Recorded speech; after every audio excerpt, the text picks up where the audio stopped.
बिहार केवल झांकी है, अब काम तो बंगाल में बाकी है। এটাই হচ্ছে নির্বাচন কমিশনের নতুন নীতি। শরণার্থী নয়, অনুপ্রবেশকারী, তাদের নাম বাদ চলে যাবে।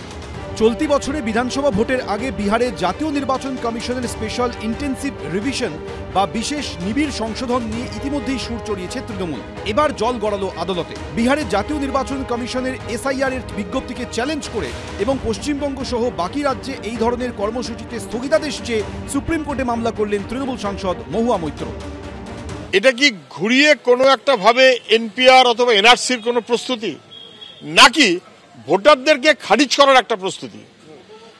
এখন সরকারের কার্যত নির্দেশে নির্বাচন কমিশন চলে, এটাকে বাতিল করতে হবে। পশ্চিমবাংলাতেই হোক, কদিন পরে ভোট আছে পশ্চিমবাংলার, এখন বিহার। কমিশনের যদি সদর্থক মনোভাব থাকে তাহলে সবার সঙ্গে আলোচনা করে করছে না কেন? সবার সঙ্গে আলোচনা না করে গোপনে জবরদস্তি চাপিয়ে দেবার এই মনোভাব, এটা আমরা মানছি না, এটা বাতিল করতে হবে।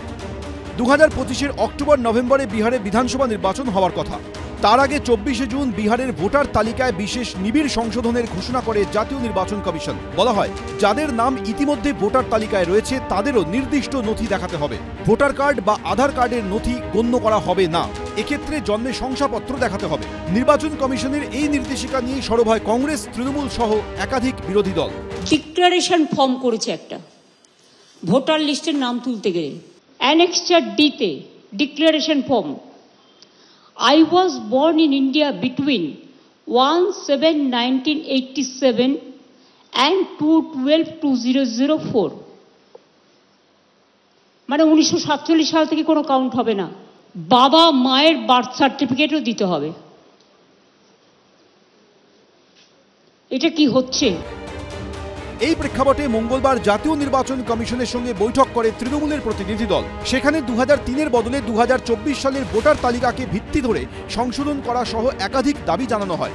এবার সর্বোচ্চ আদালতের দ্বারস্থ হলেন কৃষ্ণনগরের তৃণমূল সাংসদ। তার আবেদন, নির্বাচন কমিশনের এই নির্দেশ সংবিধানের 14, 19-এর 1-এর এ, 21, 325, 326 ধারা এবং 1950 সালের জনপ্রতিনিধি আইন, 1960 সালের ভোটার নথিভুক্তকরণের নিয়মকে লঙ্ঘন করছে।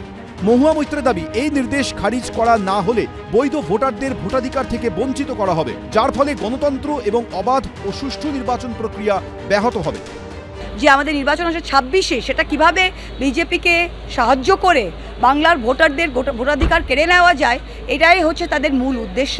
এতে গরিব মানুষ, পিছিয়ে পড়া মানুষ, নিরক্ষর মানুষ এবং যারা ভ্যালিড ভোটার তাদের কিন্তু ভোটাধিকার নেওয়া হবে। এটা কমপ্লিটলি অসাংবিধানিক।